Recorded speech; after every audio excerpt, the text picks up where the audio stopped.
Kumusta? Kumusta? Welcome to the J. Roga Show podcast, the first conservative podcast in the Philippines. Kung first time yung makinig or manood sa YouTube or sa Facebook, please, lalambing lang ako ng konti. Paki-subscribe naman sa ating channel. Or, kung nakasubscribe na kayo, paki-share. It will help the algorithm of the show para mas makareach tayo ng more people. Sa mga bago sa podcast na ito, what we do is we fight wokeness and we expose the wokeness of the West to our friends, to our kababayans here in the country. Although, itong episode na ito, na pag-usapan natin, I'm not sure kung may kinalaman ito sa wokeness, but we talked about this country before in an episode called We Don't Talk About China. No, no, no.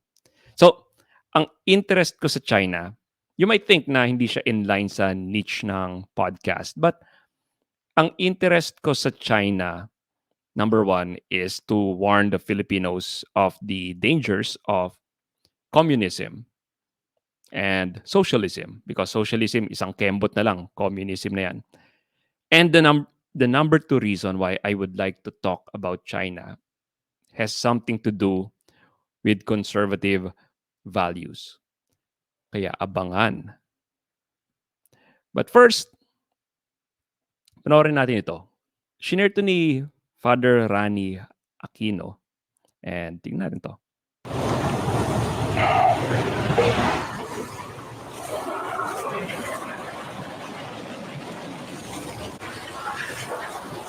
Hmm.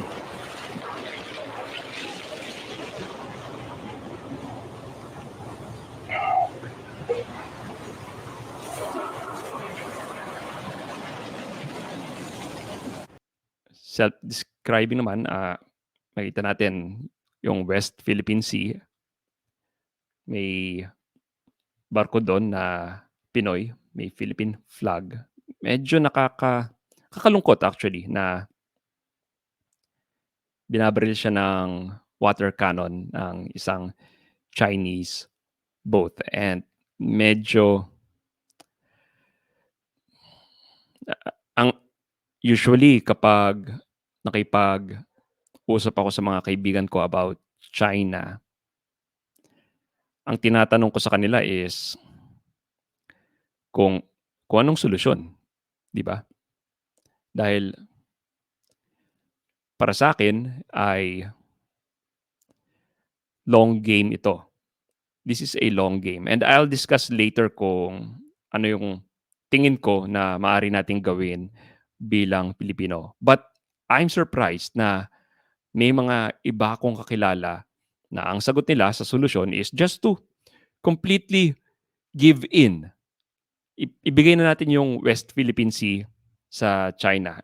Nakakagulat. May mga Pilipinong ganito. May iba, ang solusyon nila is, okay, makipag-negotiate tayo sa China. Let's negotiate. And hindi ko alam. I can see how that negotiation would go along. Parang, China, let's negotiate. West Philippine Sea, sige. 60-40, 60 sa inyo, 40 sa amin. Would you agree? Then, sasabihin nung Chinese ni Xi Jinping, oh, alam mo, Pinoy, I think yung negotiation natin, why not agree with 100% sa amin, 0% sa inyo? Okay, sure. So, I think that's how the negotiations would go. I might be wrong, but I think pagdating sa China, I believe it's a long game. And alam mo yung sinasabi ng ibang mga pro-China na kababayan natin na, ibig mo ba sabihin, handa ka bang makipaggera sa China? Gusto mo maggera tayo sa China? Yun yung go-to na sagot nila.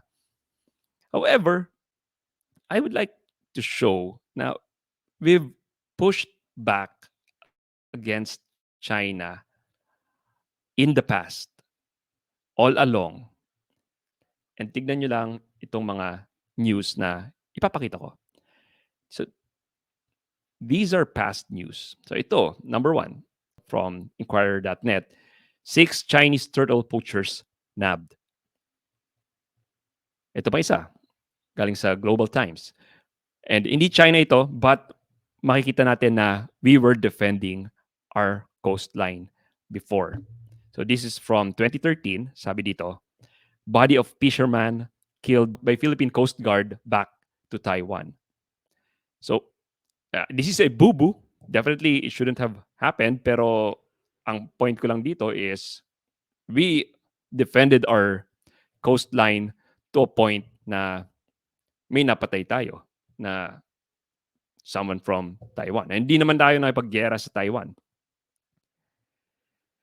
Here's another one from The Diplomat. Sabi dito, Philippine court sentences 12 Chinese fishermen to prison. So this is from 2014. Ito naman, sabi dito, Philippines detains 25 Chinese fishermen. So this is from the Maritime Executive. Ito naman is from 2016. Sabi naman dito, Philippine arrests 10 Chinese fishermen in latest CSPAT. So biruin mo tayo yung nang-aaresto dati. So this is from 2016. Biruin mo tayo nang-aaresto dati and di pa naman tayo nakipaggera sa China at this point. Ngayon, anyari? Yun yung tanong. Ano nangyari? So, ito na ngayon yung point kung saan bibigay ko na yung proposed solution ko, and I guess this has something to do na with conservatism. So, let's discuss this na. I will show you a video from Ben Shapiro. And maybe hindi nyo pa napapanood to, but panoorin natin sabay-sabay. Roll BTR. Take it away, Ben. Problem number 1, demographics. China is currently, according to geopolitical strategist Peter Zeihan, the fastest aging society in all of human history. A healthy demographic chart in terms of age looks something like a pyramid. Most of the citizens will be young, a solid number will be middle-aged, and at the very top, the fewest will be elderly. Even in 2000, the warning signs were clear in China. You can see the dramatic lack of people in the 9 and below group. That did not change.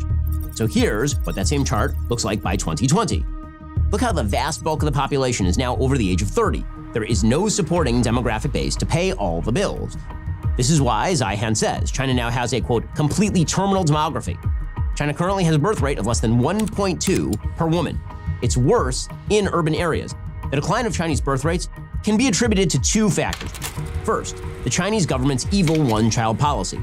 Implemented in 1980, ended in 2016, it resulted in 3 to 4% more boys than girls being born thanks to sex-selective abortion and infanticide, families literally killing off female babies in the womb or afterward.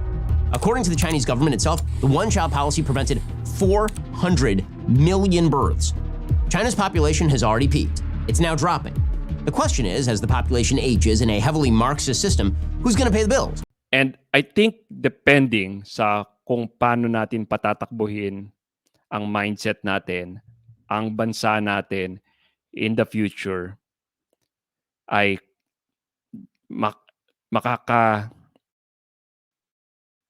masasagot natin itong China problem. As we can see, sabi ni Ben, and this is true. I searched this, that China, yung demographics nila, may problema sila sa demographics. Nagiging top-heavy yung aging population. Ngayon, tayo din, meron ng ganong problema. Di ba, naging episode natin sa podcast na by 2030, makukonsider na aging ang population ng Pilipinas. But it doesn't have to be that way. May chance pa para maibalik natin ang ating birth rate, ang ating fertility rate compared sa China. Ang China, nasa 1.2 na sila. Tayo, if I'm not mistaken, nasa replacement rate pa tayo pero barely there. Kaya it needs a change of mindset. Kaya ako sinasabi na this China problem is a long game. medyo kailangan mahabang labanan ito na depende sa kung paano natin patatakbuhin ang bansa natin. It would either make or break us. Okay, so ito pa, may i-share ko ulit yung isa pang sinabi ni Ben dito sa video na to. The best visible example of Chinese economic hollowness is its ghost cities, literally cities that are just empty. China is chock-filled with these so-called ghost cities. They include, apparently, up to 65 million empty units of housing. Why did this happen? Well, politicians borrowed insane amounts of money for make-work projects, with the government then encouraging people to put their retirement money into buying empty shells of apartments, assuring them the prices would continue to rise. This has generated a looming real estate catastrophe because none of these apartments are livable. But Chinese citizens keep putting their money in real estate because it allows them the illusion of actual ownership of something. And in a communist country, even the illusion of ownership is better than the reality that the government runs everything and you don't own anything. I-search nyo yung ghost cities sa China. Ang dami nilang pinagawang mga cities na malalaki pero halos walang nakatira. So, ang gusto ko lang i-drive home sa episode na ito, at the very least, is to change our mindset.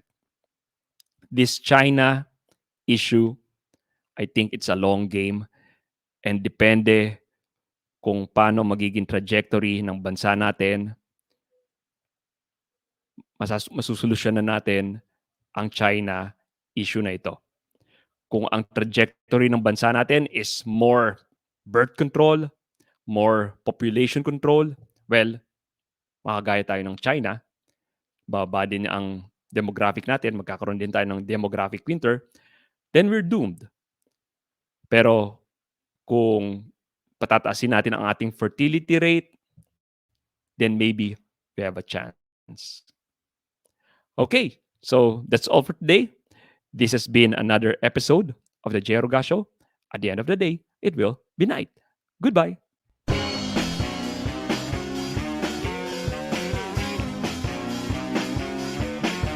Hi, this is Jay Roga of the Jay Roga Show. If you like what you just saw, please consider subscribing and smash that like button. We'll need all of your help to take back the culture from this ideological colonization of the West. Thank you.